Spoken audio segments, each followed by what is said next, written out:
जी तो व्यूअर्स हमारे साथ यहाँ पे डॉक्टर साहिबा आ चुकी हैं, इनसे बात करते हैं। अस्सलाम वालेकुम। वालेकुम सलाम। कैसी हैं आप, ठीक हैं? अल्हम्दुलिल्लाह। सबसे पहले तो व्यूअर्स को अपना तारुफ करवाइएगा। मेरा नाम डॉक्टर शीबा अकरम हाशमी है। मैं एक गायनाकोलॉजिस्ट हूँ और मैं पाकिस्तान मेडिकल एसोसिएशन जहलम की क्लिनिकल सेक्रेटरी हूँ। माशाल्लाह क्लिनिकल सेक्रेटरी हैं। तो मैं आज आपके पास जिस वजह से पहुंचा हूं, मैं अपना मसला बता देता हूं कि आजकल बहुत सारे व्यूवर्स हैं जिनको ये प्रॉब्लम रहती है कि चेहरे पे निशानात बन जाते हैं या जिस्म के कई हिस्सों पे निशानात आ जाते हैं, तो वो ख़त्म नहीं होते हैं। उसके लिए बहुत सारे लोग लेज़र की तरफ जाते हैं। तो मुझे सबसे पहले उसी प्रॉब्लम का हल आपसे चाहिए और उसी पे गुफ्तगू करनी है आपसे। जी, बहुत अच्छा सवाल पूछा है आपने। असल में स्कार्स तो कई किस्म के होते हैं। टीनेजर लोगों की बात करें तो उनके चेहरे पर कील मुहासे बहुत ज़्यादा बनते हैं। अगर वो उसको निगलेक्ट करें, अच्छे तरीके से उसको केयर ना करें, तो उनसे निशान रह जाते हैं और कुछ अरसा गुजरने के बाद वो निशान परमानेंट हो जाते हैं, जो कि उनकी बहुत बदनुमा लगते हैं। जी जी। इसी तरह आपने देखा होगा कई लोगों को चोट लगती है, गिर जाते हैं, स्टिचेस लगवाते हैं, उनके निशान भी रह जाते हैं। बिल्कुल। इसके अलावा आप देखते हैं कि अगर मैं अपनी फील्ड की बात करूं तो कई ख़वातीन हमसे सिजेरियन सेक्शंस ऑपरेशंस वगैरह कराती हैं।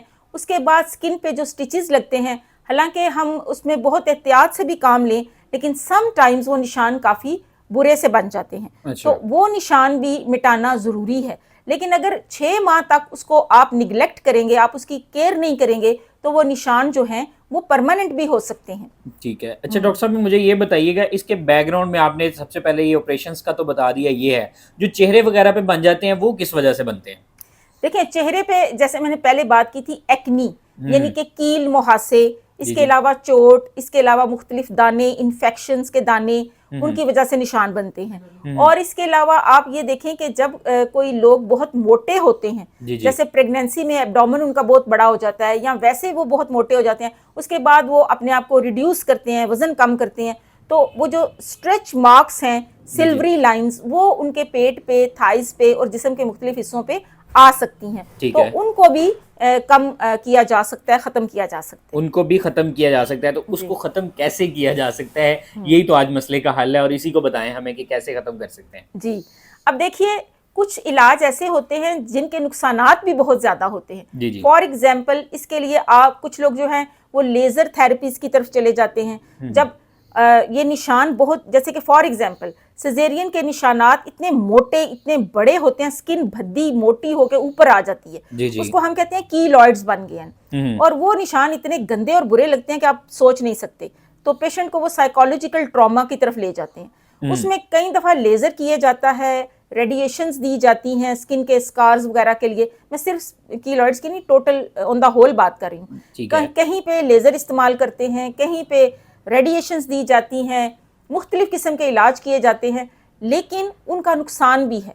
तो इलाज ऐसा करना चाहिए कि जिसमें नुकसान कम और फ़ायदा ज़्यादा हो। जो बेज़रर किस्म के इलाज हैं वो करने चाहिए, क्योंकि नेचर में कुदरत ने हमें ऐसे ऐसे तोहफे दिए हैं, ऐसी ऐसी चीज़ें नेचर में मौजूद हैं कि अगर आप उनका इस्तेमाल करें तो जी। आप इन सारे प्रॉब्लम्स में से निकल सकते हैं, इनका यानी कि हल हमें ढूंढ सकते टोटली जो है वो नेचर की तरफ जाना चाहिए, ना कि हम जो है वो लेज़र वगैरह या दूसरी चीज़ों की तरफ जाएं जिनसे हमारा उल्टा नुकसान होता है। आप बिल्कुल दुरुस्त कह रही हैं। इन्वेसिव चीज़ों से हट के हमें नॉन इन्वेसिव यानी नुकसानदेह से हट के ऐसे इलाज की तरफ जाना चाहिए जिसमें नुकसान ना हो। जैसे फॉर एग्जाम्पल, अब एक वो कैलेंड्यूला एक इंग्रेडिएंट है, जी जी। वो हमें मिलता है प्लांट्स की फैमिली से। आपने सुना होगा कि डेजी फैमिली है एक प्लांट्स की, जी जी। उसमें मैरीगोल्ड है, दूसरे प्लांट्स है।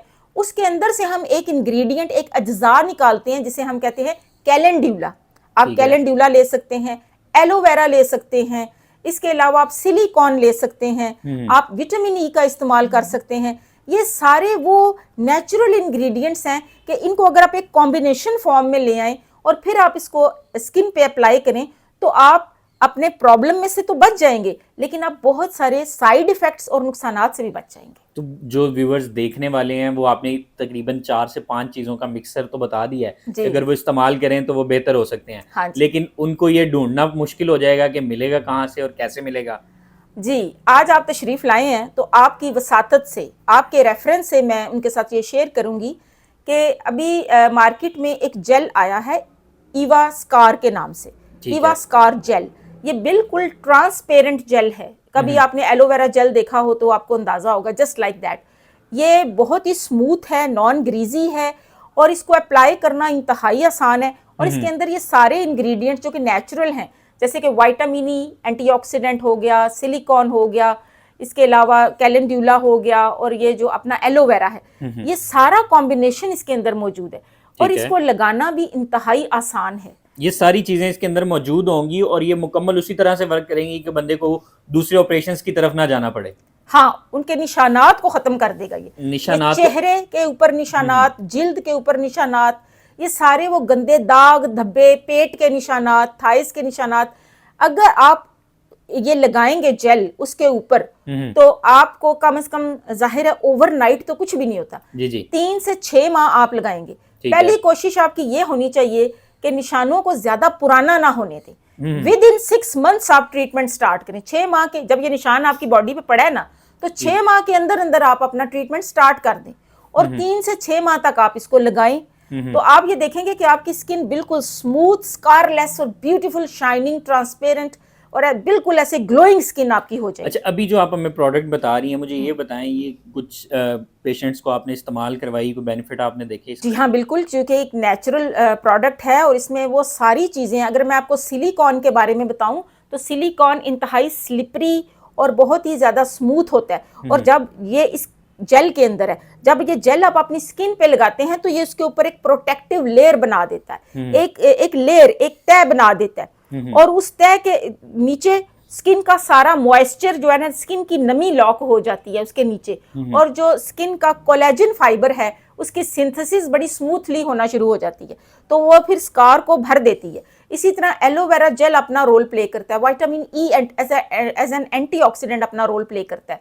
तो इस तरीके से ये स्किन की जो रिजुविनेशन है ये उसको करना शुरू कर देता है। जबरदस्त हो गया। इसको लगाने का तरीका कार क्या होगा, कब लगाना चाहिए? जी बहुत आसान है। आपने इसको चाहे तो एक बार लगाएं, चाहे 2 बार लगाएं। रात को लगा लें मुंह धोने के बाद या स्किन को वॉश करने के बाद, ये बड़ी आसानी से जज़ब हो जाता है। एक अच्छी सी नॉर्मल अमाउंट स्किन एरिया के मुताबिक आप वहाँ पे लगाएं, अप्लाई करें तो ये जज़ब हो जाएगा। आप इसे ओवरनाइट रहने दें, सुबह उठ के आप अपना फेस या बॉडी जहाँ लगाया आप उसको वॉश कर लें। जब मैम एक और सवाल आपसे ये था कि बहुत सारे जो पेशेंट्स होते हैं वो इस डर से जो है वो इन मेडिसिन की तरफ नहीं आती, एक तो मल्टीनेशनल है, फिर एक्सपेंसिव बहुत ज़्यादा होंगी। पहली बात तो ये है कि इसके सारे जो इंग्रेडिएंट्स हैं वो इम्पोर्टेड हैं, अच्छी क्वालिटी के हैं, अच्छे तरीके से एक्सट्रैक्ट किए गए हैं प्लांट सोर्स से। दूसरी बात यह है कि अगर आप दूसरे ट्रीटमेंट्स की तरफ जाएंगे तो वो हैजर्डस भी हैं और दूसरा वो ट्रीटमेंट बार बार कराना पड़ेगा, लेज़र के मुख्तलिफ कोर्सेज लेने पड़ेंगे और वो कितना ज़्यादा एक्सपेंसिव होगा। ये तो उसके मुकाबले में कुछ भी नहीं है। ये तो सिर्फ आपको एक जेल जो है जो 2.5 माह आपके निकाल देगा वो आपको 3,450 में मिलेगा। सिर्फ एक जेल तकरीबन 2.5 माह आप इस्तेमाल कर सकते हैं। हाँ, और वो आपकी कॉस्ट, टोटल कॉस्ट उस जेल की 3,450 है, जो कि बाकी ट्रीटमेंट के अगर हम मुकाबला करें तो उसके मुकाबले में वो कुछ भी नहीं है।